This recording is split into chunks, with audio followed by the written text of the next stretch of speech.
It's a quiet afternoon in Florida, 2008. 21-year-old Denise Amber Lee is at home with her 2 little boys, completely unaware that by nightfall, she'll be fighting for her life.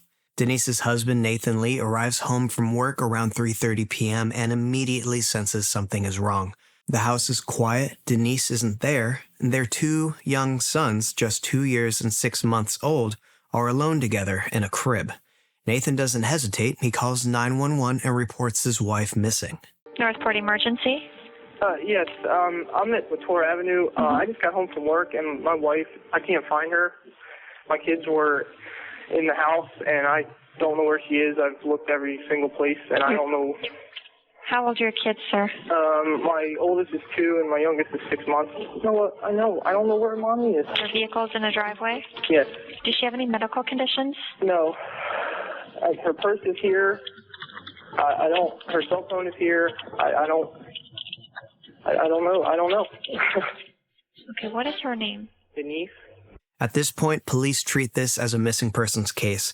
There is no forced entry to their home. They begin canvassing the neighborhood. Officers go door to door talking to neighbors, trying to piece together Denise's last known movements. Several people mention something that stands out. A suspicious vehicle circling the area earlier that afternoon.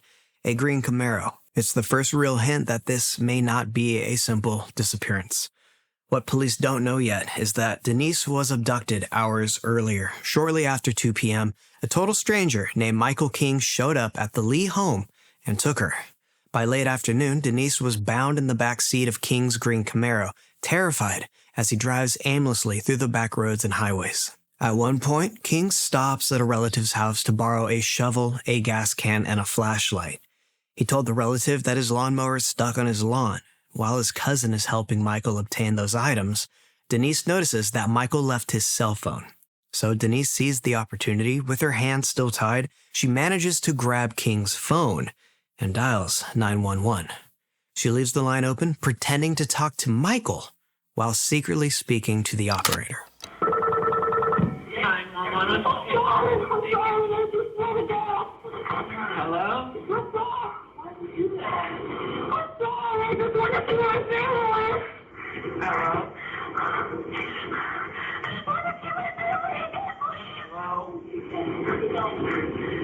Hello? Please, I just want to see my family again. Let me go. Hello? Please let me go. Please let me go. I just want to see my family again. Okay. Hello?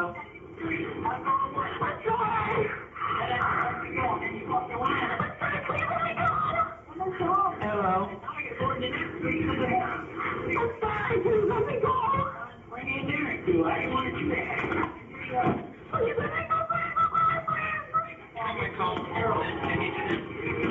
Hello? Please let me go, God, please. Hello? Help me. What's the address? What's the address that you're at?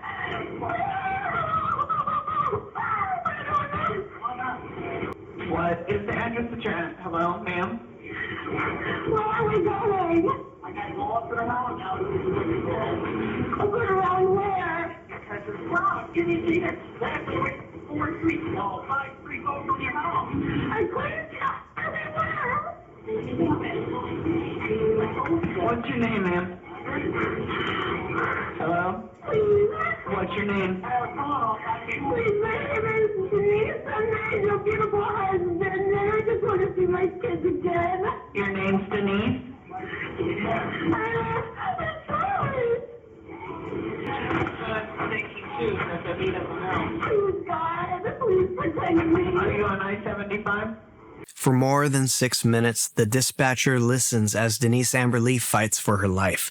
She drops clues carefully. She says the man's first name, Mike, and she describes the car as best as she can. And in the background, you can hear JoJo's Too Little, Too Late as Michael King is yelling at her, completely unaware that 911 is listening. Where are we?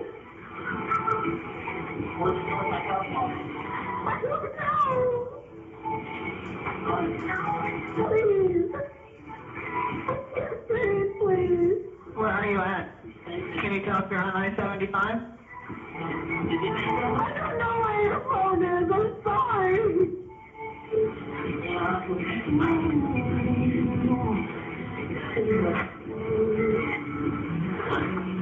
Can you just tell me where we are? Are you blindfolded if you don't press the button? I don't have your phone. Please, God. I don't have it. I'm sorry. Do you know this guy?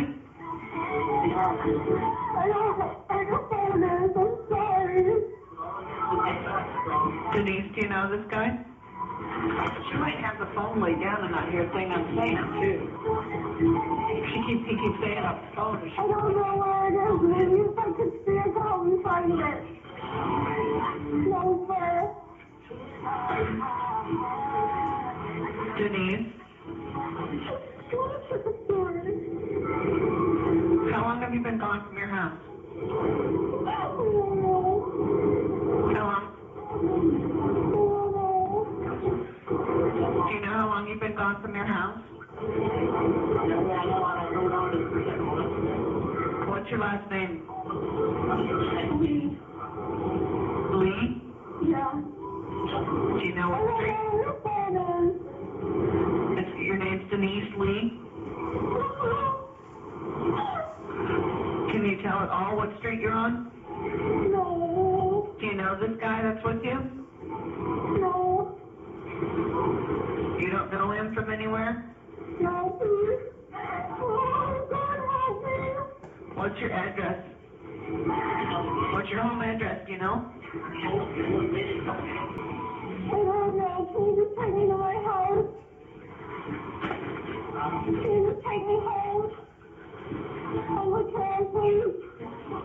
Can you see, or do you have a blindfold on? I can't see. Where are we?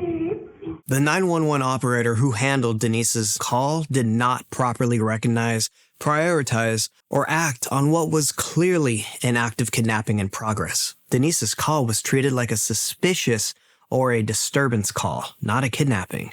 And that failure stacked on top of another, even worse call. At 6:30 p.m., shortly after Denise's desperate call, Jane Kowalski is driving down US 41, heading home when she pulls up to a stoplight. She hears something strange over her music. She hears screaming coming from the car next to her. She glances over and sees a person in the backseat of a car violently hitting the window. 911, where's your emergency? Well, I'm on 41 going south, and I'm going to do a cross street right now. I'm on Chamberlain. I've just crossed Chamberlain. I'm on 41 going south. And I was at a stoplight, and a man pulled up next to me, and there was a child screaming in the car. What kind of vehicle was he in? It's a blue Camaro, in the 90s or early 2000s or something. Okay, with a baby or? No, it was a child. It was more than how old? You know what? It's dark, and I turned to look at him, and he's a white male, sort of light-colored hair, sort of plump. He's behind me now, and I tried to slow down so he could pass me and I could read his license plate. Ma'am, don't hang up, okay? I'm not. Okay. Okay. Where are you now? 41. Okay. I'm going to pass across the street, and I believe he's still behind me. I'm at Jinx Drive. I'm just crossing it. I'm going very slow, like 35 miles an hour on 41. And he's behind you? I believe he's behind me. He has not passed me, and he's going slower than I am, which is not right because we're holding up traffic and stuff.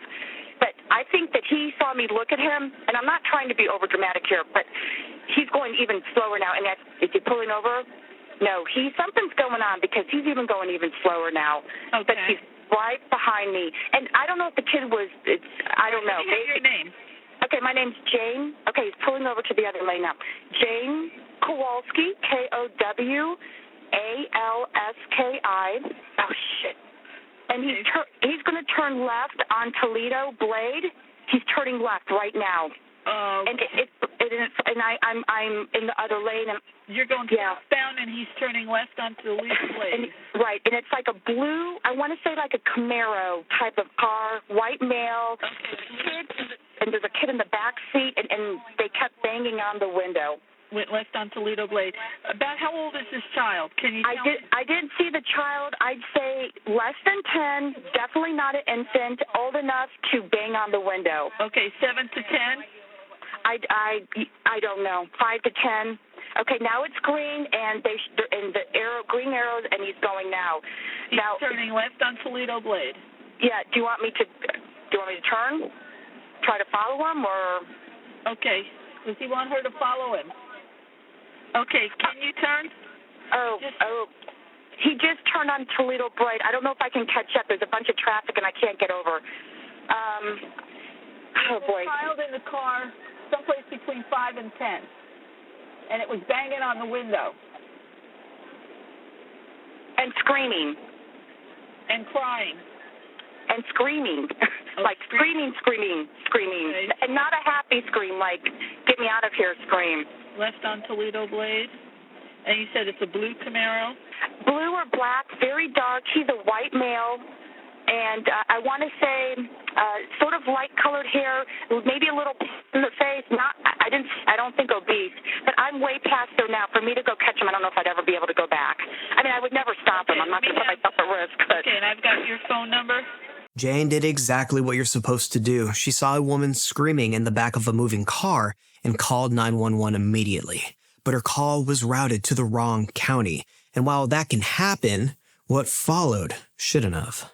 You see, the dispatcher didn't forward the call, they didn't broadcast it, and they didn't alert officers who were already searching nearby. The details that Jane gave, the car, the direction of travel, a victim clearly in distress, were written down, but they were never acted on. This wasn't a lack of information or confusion, it was a breakdown in urgency, and it cost Denise Amber Lee her last real chance at rescue. And by the time police finally caught up with Michael King later that night, Denise Amber Lee was no longer with him. She had been violated and murdered, her body left in a shallow grave, nearby where the officers were searching. The man who killed her was eventually convicted and sentenced to death, but the outcome didn't feel like justice. There were just so many questions surrounding this case, because multiple different people called 911 about the same crime. Denise herself, her husband, a total stranger, Jane, and even Michael King's own cousin. All of them saw it happening in real time, and that one call could have stopped it. It was Jane's, and it never made it to radio.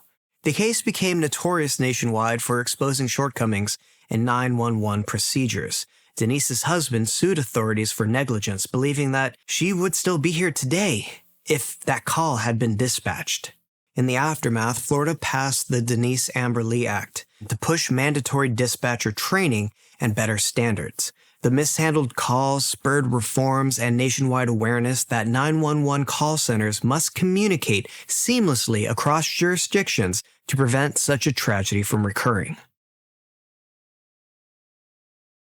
In August 2019, a routine newspaper delivery route in Fort Smith, Arkansas turned into a nightmare when 47-year-old Debra Stevens became trapped in a flash flood and dialed 911 for help. The call that followed would capture her desperate final moments in a shockingly inappropriate response from the dispatcher. Debra was out in the early morning hours delivering newspapers for the Southwest Times Record when sudden torrential rains caused flash flooding in the area. Her SUV was swept off the road by swift water and became stuck in a stand of trees as the floodwaters rapidly rose around her. Around 4:38 a.m., after first calling a family member for help, Debra dials 911, pleading for someone to save her from the rising water. 911, where's your emergency? I have an emergency, a severe emergency. I'm in a flooding. My car veered off the road while I was doing my newspapers, and I'm flooded over here on the end of Kincaid, and it's all the way up to my windows, and I can't get out, and I'm scared to death, ma'am. Okay, Can you please help me really bad? I need you to calm down. I need you to tell me where you are. I don't know, ma'am. I'm on the end of Kincaid down here by these apartments. There's some apartments on Kincaid. I don't know what they're called. What color is your vehicle? on the other side of Kincaid, at the very end of Kincaid Street, there's some apartments, and I Right. thought Do you have a dark blue car is what I'm asking you? What color is your vehicle? Yeah, dark. It's a gray SUV, lady, and the water's all the way up to my windows. Okay, hold on for me. Don't hang up. And it's coming in my windows. I mean, I'm floating in water right now, ma'am. And you're at close to the area of 5801 Kincaid? Yes, ma'am. I need help right now. I'm soaking wet. I'm sick, and I don't know what to do, ma'am. Okay, what's your name? Debbie Stevens, please help me. I don't want to die. You're not going to die. Hold on for me. Well, I'm scared. I'm sorry. I didn't know the water. I couldn't see the water, and when I came up on it, man, it just all of a sudden hit me. And you're in a gray van? I'm in a gray SUV, a Mazda CX-9. And you are a paper person? Yes, I'm a paper person. Please send somebody fast to get me. I'm scared. Okay, listen So to I me. can't Calm swim. down I for can't me. swim. I'm going to drown. You're not going to drown. Just calm down. Well, ma'am, it's all the way up to my chest. Okay, please listen to me. hurry. I understand. Hold on for me. Just don't I'm hang scared. up, okay? I'm sorry. I understand. It's fine to be scared. You have a right to be scared. Hold on for me. scared. The dispatcher who answers Debra's call was Donna Renew, an Arkansas 911 operator who, unbeknownst to Debra, was working the final shift of her career that morning. Rather than providing calm reassurance or clear instructions, Donna's tone throughout the call was strikingly blunt and unsympathetic. Hello? I'm listening to you. So I said, hold on for me. Oh, God, please help me. Lord, please help me. I don't want to die. Miss Debbie, I need you to calm down and hold on, okay? Oh, I'm scared, ma'am. I'm sorry. I'm scared. I need the cops to come get me. How long is it going to take? I don't have an officer available, so it's going to take a minute. So I'm going to try to get somebody out there to you. Just hold on, okay? I'm going to die. It's all the way up to my windows. I'm going to die. You're not going to die. I can't die. Ma'am, it's all the way up to me. Ma'am. Miss Debbie, listen to me. I need you to calm down and hold on, okay? I'm just scared, ma'am. I understand that you're scared, but there's nothing I can do sitting in a chair, so you're going to have to hold on, and I'm going to send you somebody, okay? Okay. Somebody save me. Am I not on the phone with you trying to get you some help? Yes, Okay, so stop. somebody give me help before I die. I'm sorry. You're not going to die. I don't know why you're freaking out. It's okay. I know the water level is I'm high. scared. I understand that, but you freaking out is doing nothing but losing your oxygen up in there, so just calm down. But are they not going to come get me? You said what? I'm sorry? When are they going to be here? As soon as they get there. Or how long is that going to be before I die? Yeah, I know. The dispatcher is barking at Debra, essentially telling a drowning woman to shut up. It's one of the most jarring moments of this call. At the dead end. In the very back side, there's a bunch of trees. Right there. She showed us 5801 at the end. The back side of these apartments over here, where these people are at, they can all see me. They're all standing out there watching. Miss Debbie, you're going to have to shut up, okay? I need you to listen. Sorry. Listen to me. Yes, ma'am. Can you start your is your car still on there? Like, can you honk your horn? My horn is dead. Okay, hold on for me. My horn is dead. Okay, hold on for me. Everything is dead. Listen to me. Hold on. Who, fire? Are they really? It's even higher. It's all the way past my doors. Hold on for me. Don't hang up. Ma'am, please. Hold on for me. Hold on. Rather than calming Debra or focusing on getting her to higher ground, the dispatcher's frustration boiled over into outright scolding. Ma'am, my phone's going to die, and they're not going to find me, and it's going to ruin my brand new phone. Do you really care about your brand new phone? I mean, you're over there crying for your life. Who cares about your phone? I need to get down. I need to throw up. I need to throw up right now. Well, then you're in water. You can throw up. It's not going to matter. If you got throw up on yourself, they'll still help you. No, my car is fixing to catch on fire. How if it's underwater? It's turned on. I can't turn it off. Your car's not going to catch fire in water. Throughout the 22-minute call, Debra's voice shifts from hope to despair, while the dispatcher remains completely brusque. At times, Donna assured Debra that help was on the way, but her matter-of-fact tone did little to soothe Debra. Hello? I'm here. I can still hear everything you're saying to me. Will you pray with me, please? You go ahead and start off the prayer, and I'll listen to you. I sure will. She told her, "You can go and start the prayer, and I'll listen." Dear Lord, please just help me. Get me out of this water safely, dear Father. One none of this has to happen to me, Father. Just be with me and protect me and help me, dear Father, please. Dear Father, help me. My vehicle is ruined. Yeah, but it's better that your vehicle is ruined than you being swept away and nobody knows where you are. So just stay on the phone with me, I'm going to okay? be swept away because my mom only No, you're needs not. me. You have nowhere to be swept away to besides the street that you're on. So just calm down, okay? Well, I'm at the end of a street, but man, Right, I know. it's getting so I'm looking at it right now, and at the end of the street is some bushes, so you'll be just fine.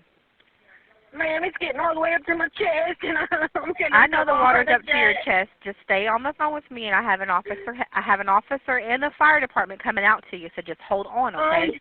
Thank you. I'm sorry if I'm rude, but I'm scared. You're not being rude. I know you're scared. Just calm down for me. I'm scared. I've never had anything like this happen to me before. Well, this will teach you next time. Don't drive in the water. Couldn't see it, ma'am. I'm sorry, or I wouldn't have. I don't see how you didn't see it. You had to go right over it, so. No, ma'am. I was in a drive. I was in a parking lot. There was no water where I was at. Okay. And when I got to the end of the parking lot, I was looking for the road to get out into the main road. When I got to the main road, it was too late. There was water, and I couldn't see it fast enough. The water just didn't appear. I didn't see it fast enough. My headlight went out, and I couldn't see it. Okay. I'm sorry, ma'am. What's your name? Donna.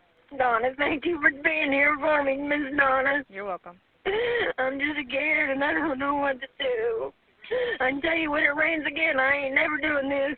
That sounds like a good idea. Oh, my God, ma'am. Yes. It's done. My phone's going to die. No, it's not. Just hold on for me. Ma'am, I can't. It's getting all the way up to my neck. You can hold on. Just hold on. Yeah, I'm on the phone with the female now. She's freaking out, and she says the water's for her chest. She's in her paper out in the area. 5801 Kincaid on the back side is all I got. Do you hear the fire trucks?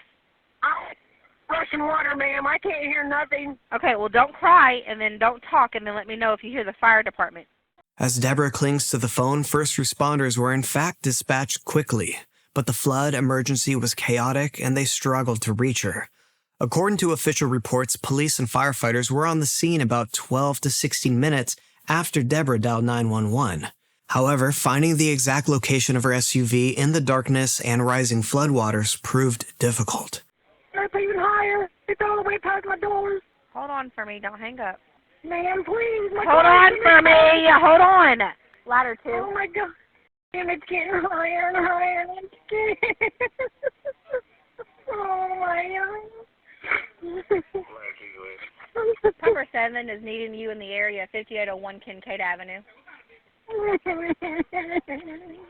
Oh, Lord, help me. They're trying to come to you. The whole parking lot is flooded. They're trying to find you, okay? So hold on for me. Oh, I'm at the very back of the end of that road on 58th Street. That's what street that is. I didn't know, ma'am. Oh, my God, my car's starting to move. Oh, man, my car's starting to move, please. Okay, listen to me. I know. I'm trying to get you as help as I can, okay? Just hold on for me. Okay, ma'am, please. I know you're scared. I know. Hold on for me because I've got to take other calls plus you and listen to all this stuff. So just hold on for me, okay? Okay, ma'am. Hold on for me. Okay. Dear Lord, please just get me out. Dear Lord, please help them find me. Dear Lord, please. Dear Lord, please. Multiple other 911 calls were coming in from stranded motorists that morning, stretching resources thin and adding to the confusion. But as minutes passed, the floodwaters continued to swell, and responders initially tried to reach Debra with the resources on hand, but the current was too strong. The city's only inflatable rescue boat had been deployed, but it took approximately 38 minutes from the time of Debra's call for that boat to arrive on scene. By then, the situation had worsened severely. Witnesses later said the SUV was nearly submerged by the time specialized rescue equipment arrived. The dispatcher stayed on the line with Stevens until roughly 5 a.m. when suddenly there was silence. The call abruptly disconnected, possibly because the phone dropped into the water or the phone lost its charge. In total, about 1 hour and 20 minutes elapsed from Debra's initial 911 call to the moment that the first responders finally managed to reach her vehicle. That timestamp, roughly 5:58 a.m., was far too late. Ma'am, it's all the way up Okay, I know. Listen to me. They are in the area. They are trying to find you. They cannot find you right now. I'm trying to ping where you are, so do not hang up because this 911 call is helping me ping your location. So don't hang up on me. Okay, where are you moving to? Tell me where it's going.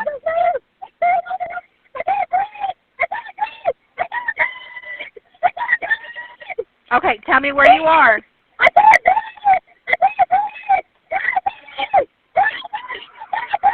Listen to me. Hold on. I'm on the phone with her right now. She is legit freaking out. She said the vehicle is now moving in the water, and she doesn't know which way it's going, so stand by.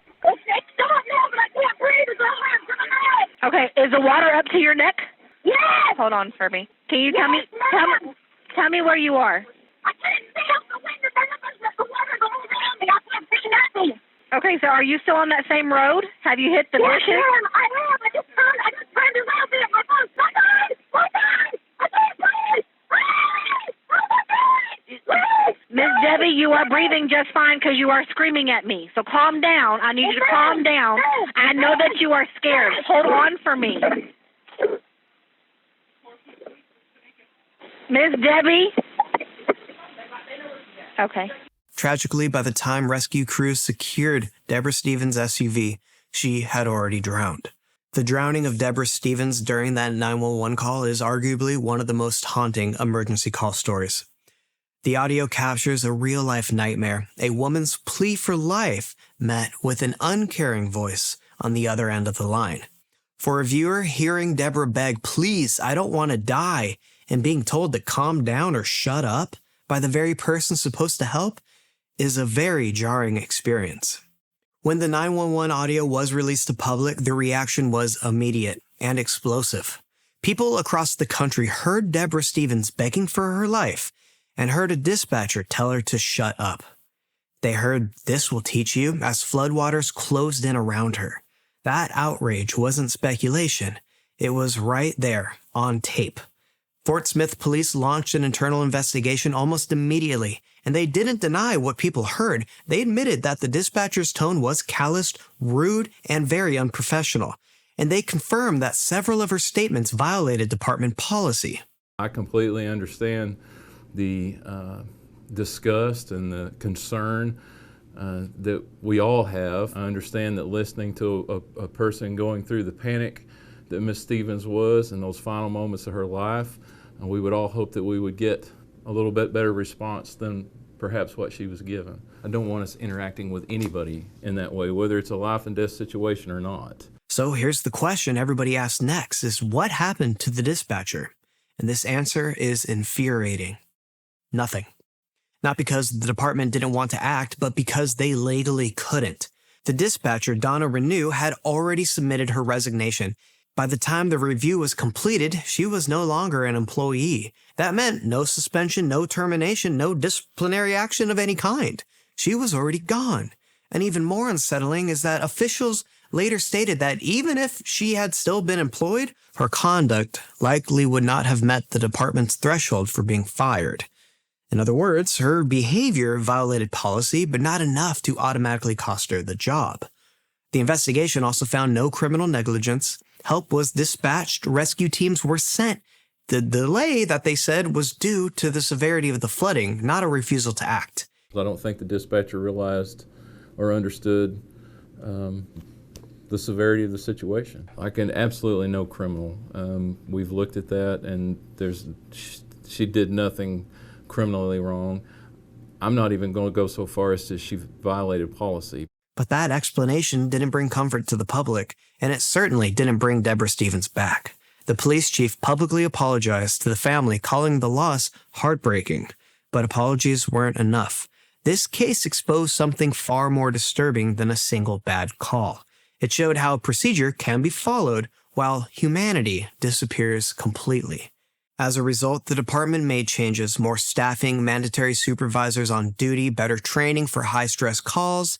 There were updated systems for water rescues, and for the first time, explicit rules banning dispatchers from mocking, belittling, or emotionally abusing callers. Debra Stevens didn't get justice, but her final call forced reform. And that's why this recording still haunts people because it proves that in an emergency, how help is given can matter just as much as whether it arrives at all. It's a normal school afternoon in Cincinnati, Ohio. Kyle Plush pulls his minivan into a sophomore parking lot at Seven Hills School. He's done this countless times before. He parks, he steps out, and reaches into the back of the van to grab a few items before heading inside. There's nothing unusual about that moment, nothing that suggests danger, but as Kyle leans into the cargo area, the rear folding seat suddenly shifts. The seat snaps forward and pins him against the back door of the van. He tries to push it back, but it won't move. The angle traps his body in place, and the pressure from the seat compresses his chest. Almost immediately, it becomes hard to breathe. Kyle is stuck, unable to free himself. He uses Siri to place a 911 call. Cincinnati 911, that is the address of your emergency. Cincinnati 911. I'm stuck in my bed outside the Seven Hills parking lot. The Seven Hills what parking lot? Help. I need help. Where are you? Hey, Siri. Hello? Hang on. Hello? Hello. Hello. Hello. Where are you?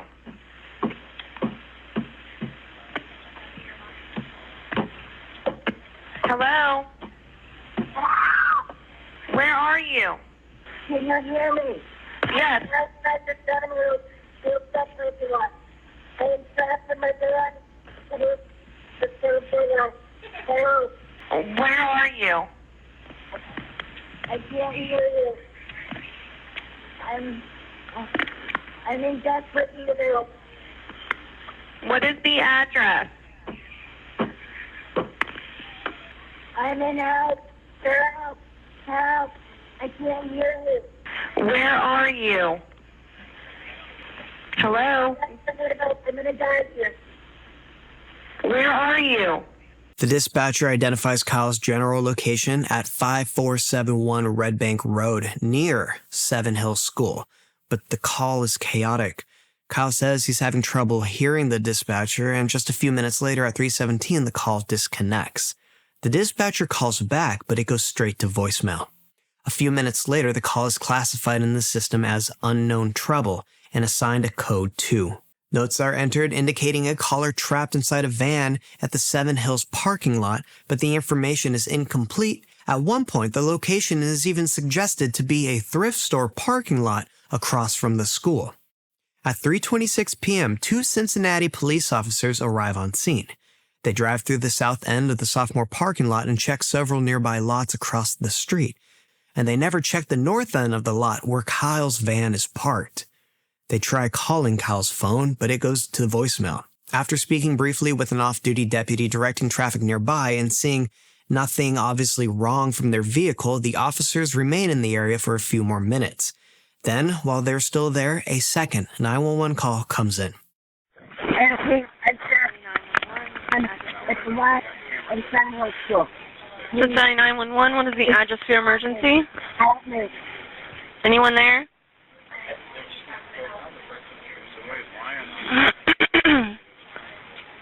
I can't hear what you're saying. Just send. I probably don't have much time left to tell my mom that I love her if I die. This is not a joke. This is not a joke. I'm trapped inside my gold Honda Odyssey van in the sophomore parking lot of Seven Hills Theft. Send officers immediately. I'm almost dead. Seven Hills now. Seven Hills.